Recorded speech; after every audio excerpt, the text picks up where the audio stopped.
Bueno, último viernes del año, es época de evaluaciones, es época de ver, bueno, ¿qué hicimos este año? ¿En qué estuvimos, no? Y, por supuesto, para la mayoría de los chilenos y chilenas, y para casi todo el mundo, excepto China, diríamos, Google es un lugar en donde vamos directamente a preguntar. Y es interesante porque además no solamente vamos a buscar nombres, ciertos datos, sino quién es, qué significa, por qué pasa esto.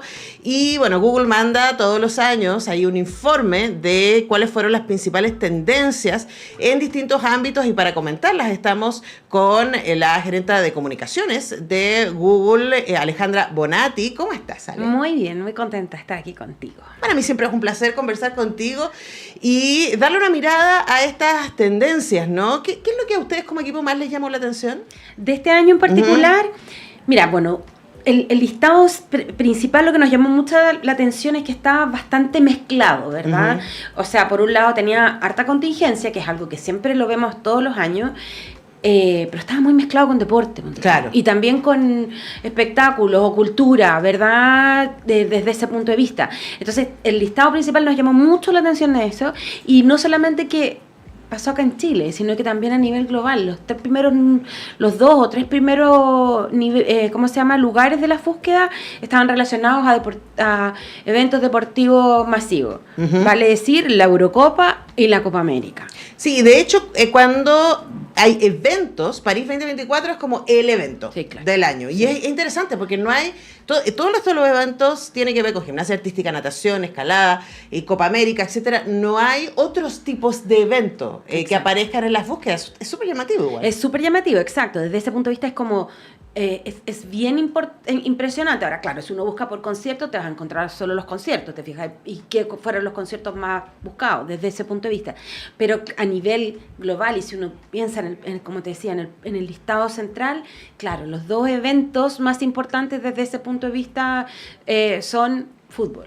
Claro, y también tiene que ver con quiénes, las personas, ¿no?, que se buscan. Bueno, las tendencias 2024, como decía Ale, lo primero fue Eurocopa, lo segundo fue Copa América, luego Alejandro Tavilo, que es deportista. También, sí. Andrea Bocelli. Andrea Bocelli. Y me pareció muy interesante que entre las preguntas aparecieran ¿por qué Andrea Bocelli es ciego? Es ciego, sí. ¿Te fijas? Yo creo que tiene mucho que ver con que, bueno, también es algo, y ese sí es un evento que marca mucho la vida de los chilenos, que es el Festival de Viña, ¿verdad? Entonces, a la gente le tocó por primera vez a lo mejor verlo cantar. Había mucha gente, yo creo que lo ha escuchado muchísimas veces, ¿verdad? Pero tal vez el entender eso y entender por qué era ciego, ¿verdad? Porque a lo mejor en alguna parte lo comentaron y ya se convirtió en búsqueda porque la gente quería escuchar la historia completa. Y eso tiene mucho que ver desde ese punto de vista por supuesto, con la contingencia, ¿verdad? Sí, y ahí, a propósito de lo que tú decías, ¿no? Nosotros todavía somos parte de la generación que recuerda lo que era la vida sin internet. Absolutamente. Nuestros alumnos ya no. No, claro que no. Y esta cosa de la urgencia que tenemos, que tú y yo, por ejemplo, estamos tomando en un café y nos acordamos de una película y, ay, ¿cómo se llama la actriz? ¿Cómo se llama la actriz? Y uno agarra el teléfono rápidamente y lo busca, ¿no? Exacto. ¿Cómo sienten ustedes que eso también ha cambiado la manera de conocer? Porque antes de Google estaba Encarta, ¿no? Y antes de Encarta estaba el diccionario. Claro, estaba el diccionario, ¿no? Claro. Entonces, hablemos también de cómo ha cambiado la manera de acercarnos. Exacto. Mira, en el fondo el comportamiento de los usuarios desde ese punto de vista ha cambiado definitivamente. Y en etapas y en eras como podríamos, o épocas como mismo tú lo graficaste. En la época, yo me acuerdo cuando yo era chica, que yo preguntaba algo, mi papá me decía, vaya a la enciclopedia. Y ahí tenía que pararte, buscar en el tomo que era, qué sé yo, ¿te fijáis? O sea, de ahí los CD, las cosas que estaban desde ese punto de vista. Yo me acuerdo cuando recién empecé a reportear, estaba haciendo mi práctica, que tú buscabas, había un computador en el medio, claro, con internet, y buscabas en un nivel súper limitado de información, ¿verdad? Todavía yo me acuerdo que a veces llegaban catálogos y las cosas se hacían con catálogos, que uno buscaba información ahí mismo, ¿verdad? Y por supuesto que los hábitos van cambiando, y hoy en día no solamente la gente busca en el buscador escribiendo, la gente busca por voz. Hay una irrupción también desde ese punto de vista, por ejemplo, las búsquedas a través de Google Lens, que son las que nos permiten enfocar con la cámara y te hace la búsqueda desde ese punto de vista de lo que tú en el fondo enfocaste y buscaste. Por ejemplo, si vas caminando, no sé, pues haciendo un trekking en un parque nacional y te apareció un árbol que tú no conocías, te pareció súper bonito, quieres saber cómo es, le tomas la foto o lo enfocas con Lens y te aparece la búsqueda, eso también se considera hoy búsqueda y claro, por supuesto, con una forma muy diferente de buscar, ¿verdad? Lo mismo la búsqueda por voz, cuando tú le preguntas al asistente tal cosa. Está la otra tecnología que es Circle to Search, que es esta que tú tienes un teléfono con inteligencia artificial, te aparece una foto, quieres saber, no sé, cuánto cuesta lo que aparece ahí, de quién es el autor de ese libro, qué otros libros tiene, y tú vas a dibujar un círculo sobre la foto y te va a aparecer entonces la información. Entonces son nuevas formas de búsqueda. Y por supuesto que en el fondo integran a las nuevas generaciones, también ayudan desde el punto de vista, por ejemplo, si nosotros pensamos en búsqueda por voz, a una persona que tiene a lo mejor cierto tipo de discapacidad, las discapacidades visuales, etcétera, ¿verdad? Sí, ahora ahí se me abren dos preguntas, que son grandes las dos, pero primero voy a ir por el poder y el conocimiento, ¿no? Porque hay polémicas, siempre polémicas, sí. Y de hecho ahora mismo hay un par de demandas de parte de medios de comunicación contra Google, sí. Respecto a priorización de la información y cuándo aparecen y dónde, ¿no? Pueden buscarlo.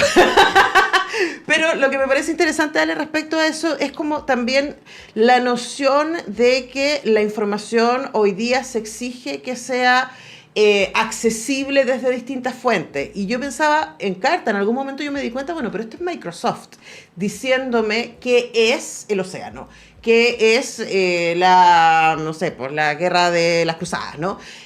Antes de eso también cada enciclopedia tiene una mirada del poder y tiene una mirada del conocimiento. Exacto. Hoy día hay muchas más fuentes, entonces preguntarte a ustedes como empresa, ¿no? Como institución que tiene acceso a tantísimas fuerzas y tantísimos discursos, ¿cómo ordenan eso?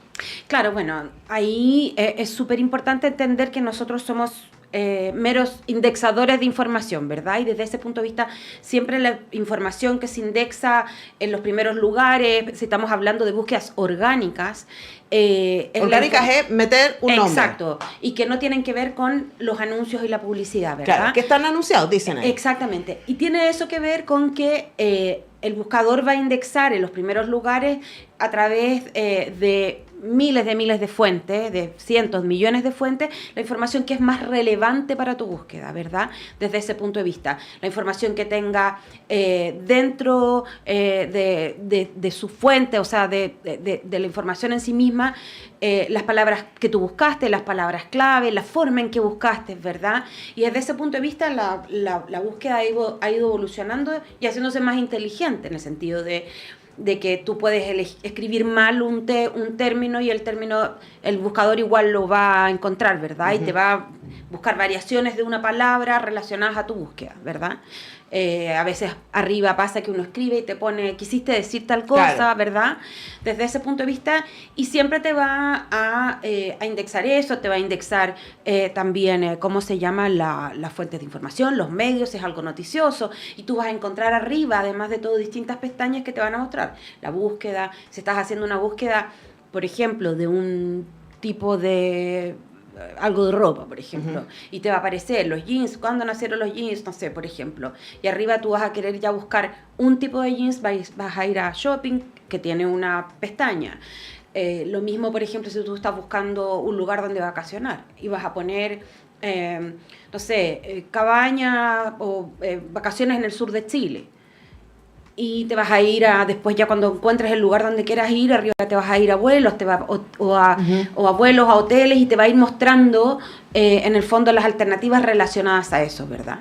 Porque va integrando distintas fuentes, te va integrando los mapas, en el caso de los mapas, te va integrando los negocios, en el caso de los negocios, cuando un negocio tiene un perfil desarrollado. Entonces, desde ese punto de vista, te va entregando la información más importante dentro de tu búsqueda, lo que tú estás buscando, ¿verdad? Ahora, ahí, para quienes amamos la ciencia ficción, hay un montón de libros. Recuerdo haber leído uno este año, The Future, de Naomi, luego me voy a acordar cuál es el apellido, la misma de Power. Y en el futuro, ella habla de, y esto es ciencia ficción, te lo recomiendo mucho, Ale. Ella habla de cómo hoy día los grandes, no todos, pero parte importante de las grandes fortunas del mundo tiene que ver con tecnología y con desarrollo de inteligencia artificial, ¿cierto? Y otras maneras. Y bueno, y en el libro la ficción es que se organizan finalmente estos grandes personas que están a cargo de estas grandes empresas y de alguna manera también generan tipos de conocimiento que ocultan otros conocimientos. Entonces preguntarte también, porque también existe, ¿cierto?, esta cosa más conspirativa que uno dice, bueno, pero me está diciendo todo lo que necesito saber, ¿quién se queda fuera? ¿Y cómo se queda fuera aquello? Hablemos un poquito también de eso, que sabemos que, por ejemplo, en China sí pasa, ¿cierto? En algunos de países de Medio Oriente sí pasa respecto al acceso a la información. Exacto, cuando hay en el fondo grandes grupos de poderes que pueden manejar la información desde ese punto de vista, el acceso a la información, por supuesto que siempre hay gente que se queda afuera. Primero los que quieren aprender, ¿verdad? Uh-huh. Los que quieren entender, los que necesitan tener acceso a la información. En ese sentido, nosotros siempre recordamos cuál es nuestra misión, que es ordenar la información del mundo y hacerla accesible de forma universal, ¿verdad? Dicho esto, tiene que ver, por supuesto, con información, como te decía, relevante, pero la idea es siempre que, ¿cómo se llama?, la gente pueda encontrar todo lo que necesita, ¿verdad? Uh-huh. Por supuesto que siempre se busca que en la primera página, cuando tú haces una búsqueda, esté lo que es más importante para ti, lo que apunta a lo que estás buscando, ¿verdad? Y bueno, siempre desde ese punto de vista se habla de las brechas que tiene la tecnología, de las brechas que siempre quedan, en que la gente, primero los que, como decíamos, los que no pueden acceder, porque no tienen internet, porque tienen en el fondo poco acceso a tener dispositivos para buscar.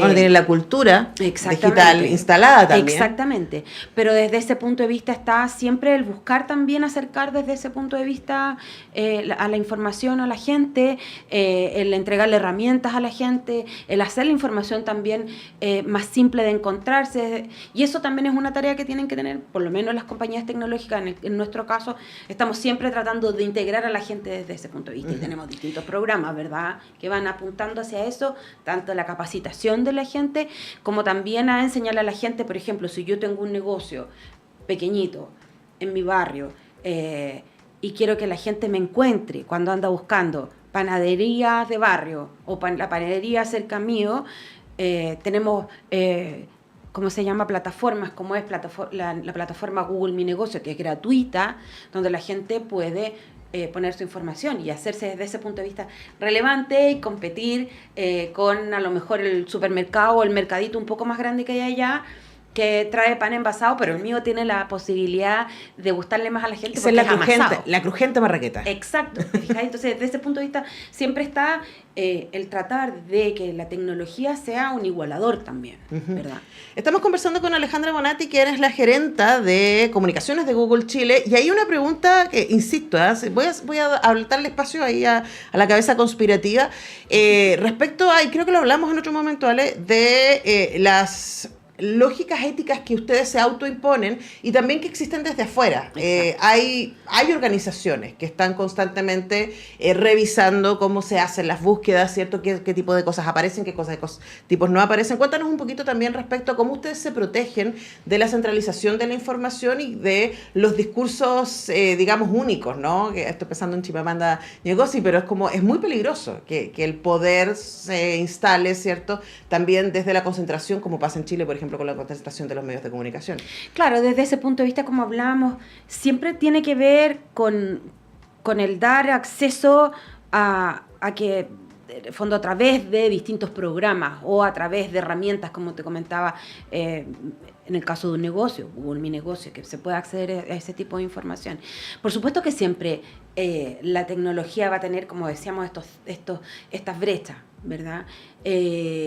Y por supuesto que las compañías, en el caso nuestro, tiene, como decías tú, esta ética de hacer la tecnología accesible, hacer la información accesible, ¿verdad? Y desde ese punto de vista nosotros siempre intentamos de que nuestras tecnologías sean desde ese punto de vista. Uh-huh. Por ejemplo, el auge de la inteligencia artificial. nosotros somos una de las compañías que primero creó sus principios de ética frente a la inteligencia artificial. 2017 ya teníamos 6 principios que se han ido enriqueciendo, que han ido cambiando en la medida en que han ido también ampliándose los usos de la inteligencia artificial. Entonces, desde ese punto de vista, para nosotros siempre va a ser importante que el acceso sea correcto, que la información desde ese punto de vista sea amplia, por ejemplo, si tú quieres ir creando otro tipo de plataforma, la gente pueda hacer acceso a ese tipo de información, ¿verdad? Un caso súper, desde ese punto de vista ilustrativo, por ejemplo, es Google Arts and Culture, que es esta plataforma que partió siendo una plataforma que contenía información de museos de forma virtual. Hoy en día tiene muchísimo más rango de cultura para acercarlo a la gente y se trabaja únicamente haciendo asociaciones y partnerships con organizaciones que están en directo desarrollo o curatoría de arte. Entonces tienes desde los grandes museos a arte callejero, a manga, a información sobre por qué el punk es importante en la moda. Entonces, desde ese punto de vista también significa el acercarle a la gente información de todo tipo, hacerlo lo más amplia posible y hacer también este encuentro entre, por ejemplo, como te decía, el mundo de la cultura y la gente. El mundo de la cultura popular, cuando se crea un doodle, por ejemplo. Y mostrarle a la gente modelos o personas o hechos culturales que son parte del día a día y desde ese punto de vista también en ese amplio rango ir incorporando distintos tipos de información. Claro, por si alguien no sabe, Doodle es cuando usted entra a Google ya hay un diseño, ¿no? Este año fue muy memorable el de Juan Gabriel, por ejemplo. El de Juan Gabriel. ¿Te fijas? Entonces, desde ese punto de vista, por supuesto, tenemos... Tuvimos uno también, no recuerdo el nombre del artista, pero de un artista muralista muy bonita, los dibujos que hacía. Y claro, por otro lado, cultura popular, Juan Gabriel. Porque no podemos desconocer desde ese punto de vista que hay distintos gustos, distintos usuarios, distintas personas usuarias que buscan distintos tipos de información. Y por eso, claro, si lo vemos reflejado, por ejemplo, en estos listados, nos vamos dando cuenta también desde ese punto de vista de la diversidad de información que la gente busca.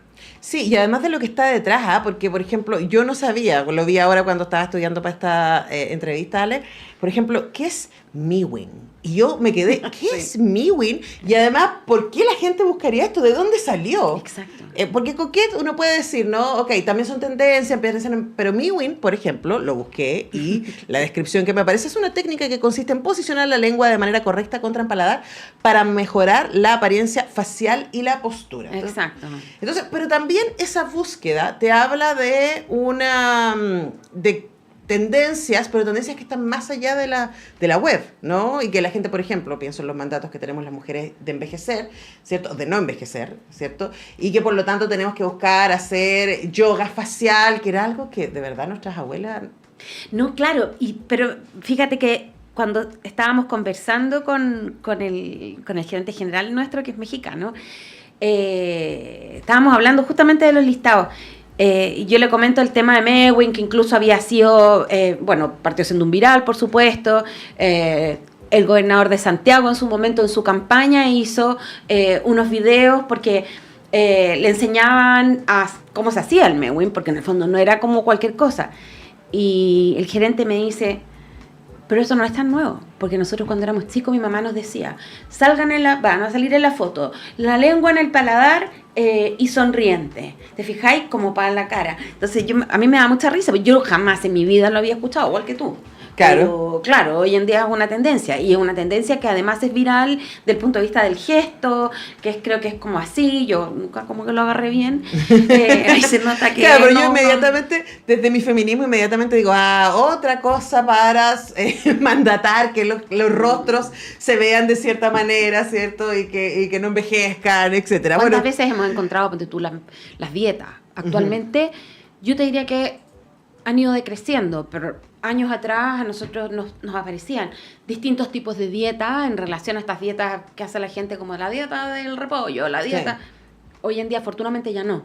¿Te fijas ahí? Desde ese punto Pero de vista. aparecen otras cosas que a mí también dan cuenta de ciertas tendencias, por eso iba más allá de la pregunta, ¿no? A tendencias culturales, a qué nos inquieta. Y me llama mucho la atención que la segunda pregunta del por qué, la primera es por qué no se come carne en Semana Santa, que bueno, que es como yo me diría, aparece todos los años. Sí, Pero la otra es sí. por qué las abejas son tan importantes, qué sucede si se extinguen.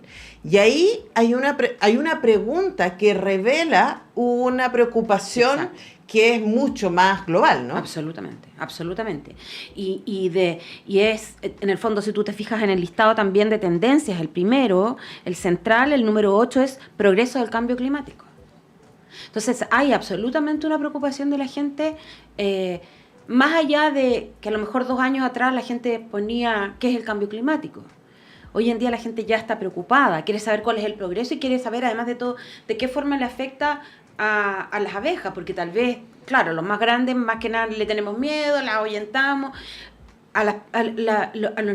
Los niños más pequeños o la gente que está más metida en el tema ya tiene incorporada la información Claro. al respecto, ¿verdad? Entonces, esto te muestra que hay interés de la gente por entender más allá qué está pasando. Hay un cambio cultural, como dices tú. Bueno, me quedaron 1000 preguntas, porque tengo preguntas sobre la curiosidad, sobre cómo esto también, porque hay miradas respecto a cómo está cambiando nuestra constitución cerebral a partir de buscar de cosas más específicas, más que conocer mucho en términos generales. Pero eso lo vamos a dejar para otra conversación, ¿vale? Otro día hacemos una porque ya son conversación. las... Chucha, boté el agua. Para cerrar ahí escandalosamente el último viernes del año. Hemos conversado con Alejandra Bonatti, gerente de comunicaciones de Google Chile. Gracias, Ale, por venir. No, gracias a ti siempre por la invitación y a la radio también. Nosotros despedimos el programa, les deseamos un estupendo fin de semana. El lunes volvemos. Tenemos programa lunes y martes, así que nos encontramos entonces. Que tengan un estupendo fin de semana. Chao.